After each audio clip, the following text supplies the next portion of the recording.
Hola amigos, hoy hablaremos de uno de los episodios más significativos del conflicto militar actual, una operación que demostró las capacidades de las armas de precisión modernas y cambió seriamente el equilibrio de fuerzas en el campo de batalla.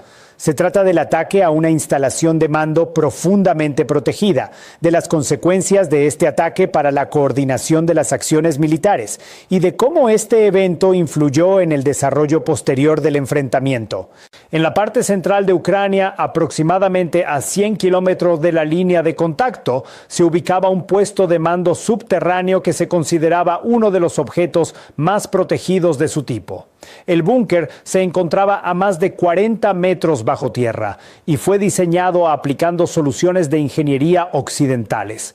El sistema de protección multicapa incluía losas de hormigón armado de gran espesor, sistemas autónomos de soporte vital y equipos de comunicación de última generación.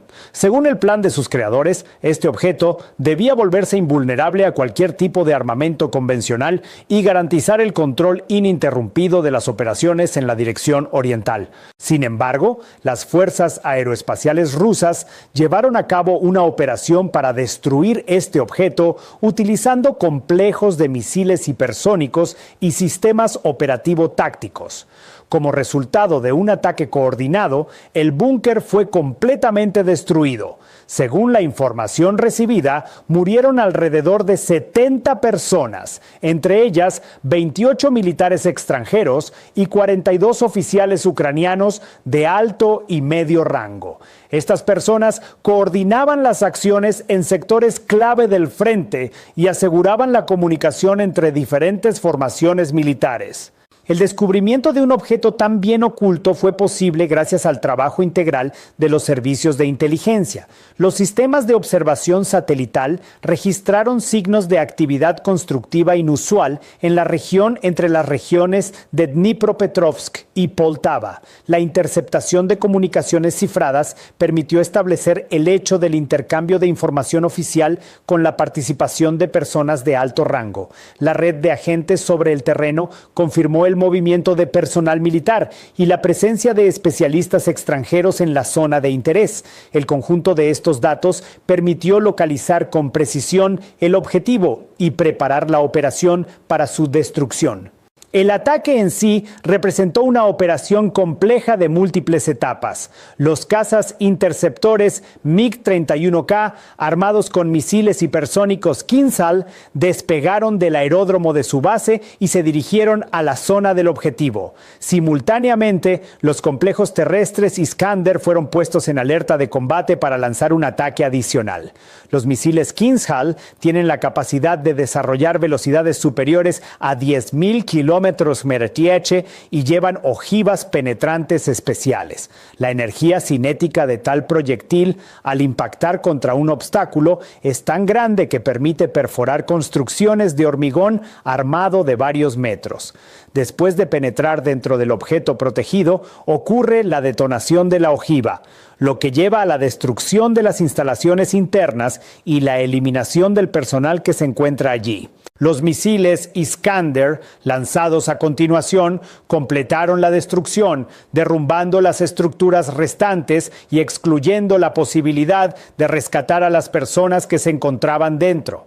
Los ingenieros occidentales, al diseñar este búnker, partieron de las representaciones tradicionales sobre la protección de instalaciones subterráneas. Sin embargo, la aparición de sistemas de armas hipersónicos cambió el concepto mismo de defensa de tales objetos. La profundidad de 40 metros y las losas multicapa, que anteriormente se consideraban suficientes para la protección contra bombas de aviación y misiles de crucero, resultaron insuficientes contra las armas de una nueva era.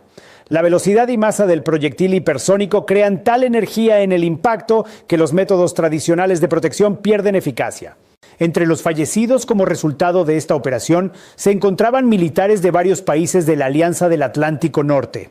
El teniente coronel James Crisby de Estados Unidos era especialista en el uso de sistemas de ataque no tripulados MQ-9 Reaper. El comandante Pierre Leroy de Francia coordinaba el trabajo de los sistemas de defensa antiaérea. El mayor Maciej Skrzypczyk de Polonia se dedicaba a entrenar a militares ucranianos en tácticas de uso de medios antitanque directamente en la zona cercana al frente.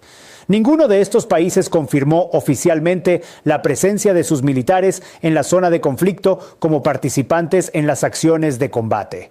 Sin embargo, su muerte en el búnker de mando evidencia que los oficiales extranjeros no solo consultan o entrenan a sus colegas ucranianos en algún lugar de las zonas de retaguardia, sino que participan directamente en la planificación y coordinación de las operaciones.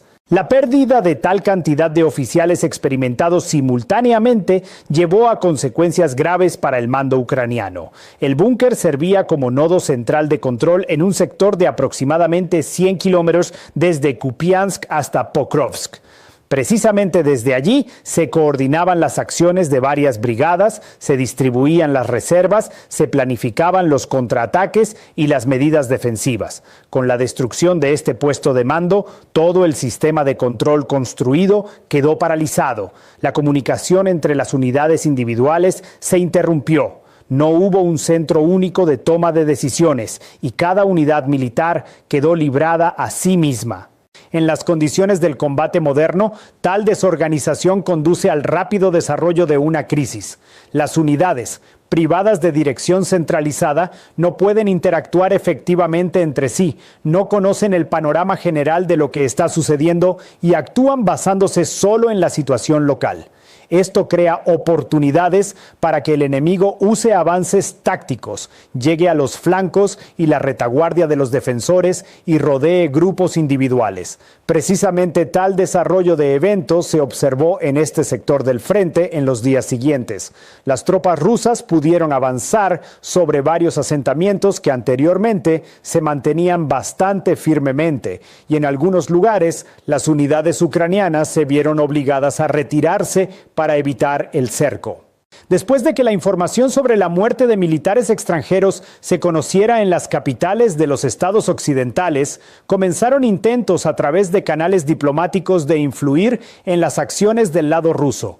Representantes de los ministerios militares de Francia, Gran Bretaña y Alemania transmitieron a Moscú a través de intermediarios peticiones de abstenerse de ataques contra objetos donde pudieran encontrarse sus ciudadanos. La argumentación se reducía a que la escalada del conflicto con la participación de militares de países de la OTAN podría llevar a consecuencias impredecibles y a que el enfrentamiento pase a un nuevo nivel. Sin embargo, el lado ruso reaccionó a estas apelaciones de manera extremadamente dura e inequívoca.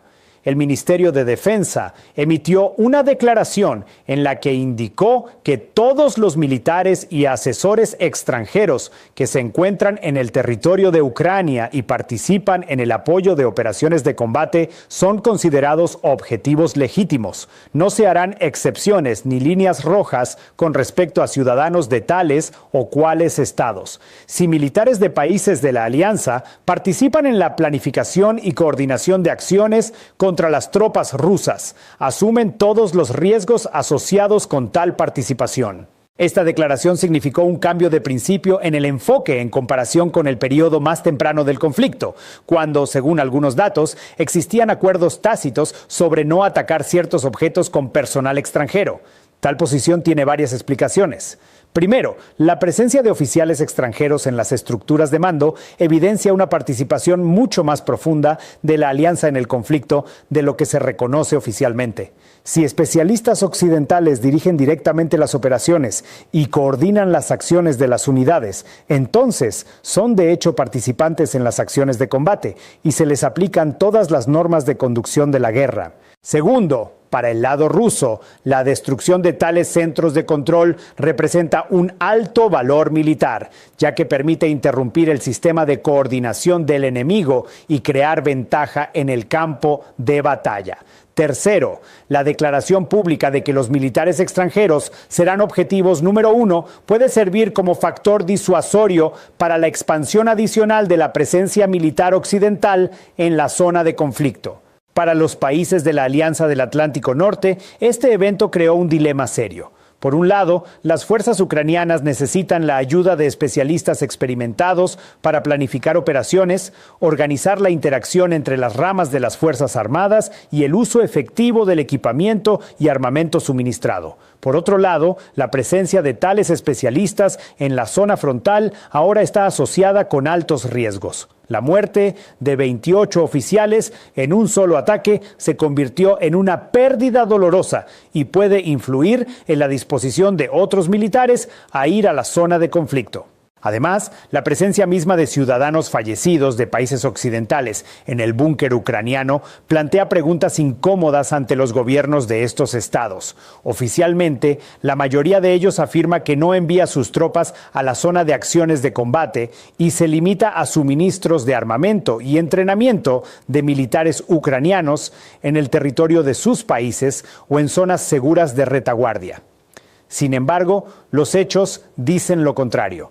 La muerte de oficiales en el búnker de mando a solo 100 kilómetros de la línea del frente evidencia que los militares occidentales no solo están presentes en Ucrania, sino que ocupan posiciones clave en la estructura de gestión de operaciones. Esto contradice las declaraciones oficiales y puede generar preguntas, tanto por parte de la opinión pública como de los parlamentos de estos países. Para Ucrania, las consecuencias de este ataque también son bastante serias. La pérdida de 42 oficiales propios de alto y medio rango simultáneamente significa un debilitamiento significativo del potencial de mando. La preparación de tales especialistas requiere muchos años y rápidamente reponer su falta es imposible.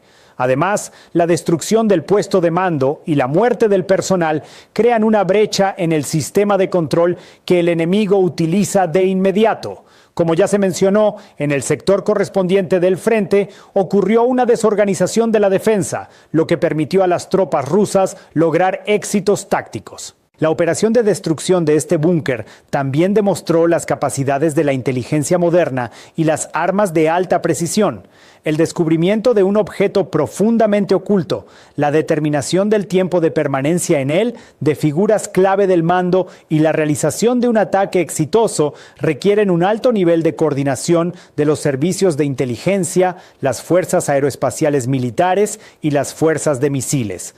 Esto evidencia que la máquina militar rusa es capaz de resolver tareas complejas de destrucción de objetivos prioritarios, incluso en condiciones en que el enemigo toma medidas para su protección.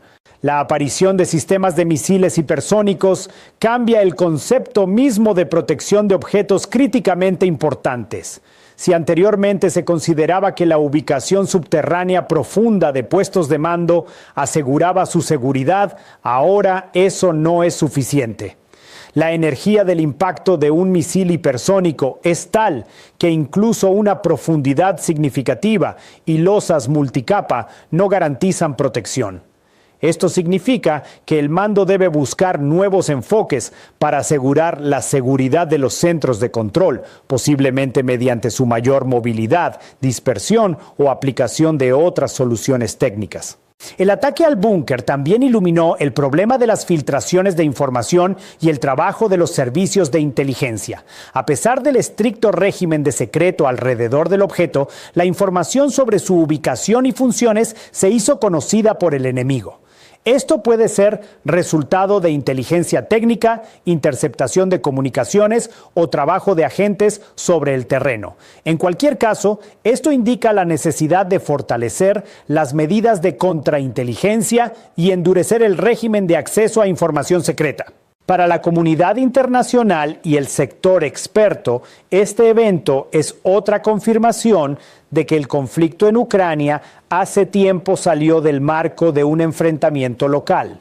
La participación de militares de países de la OTAN en la planificación y coordinación de operaciones significa su participación real en las acciones de combate, aunque no reconocida oficialmente. Esto crea riesgos de escalada adicional y ampliación del conflicto, así como complica la búsqueda de caminos para su resolución. Desde el punto de vista militar, la destrucción del nodo central de control en un sector significativo del frente es un ejemplo clásico de operación de desorganización reorganización del mando del enemigo. Poner fuera de servicio las estructuras de mando permite obtener ventaja en el tiempo de toma de decisiones y coordinación de acciones, lo que en una situación de combate dinámica a menudo se convierte en un factor decisivo. En este caso, el lado ruso aprovechó esta ventaja para avanzar en varias direcciones. La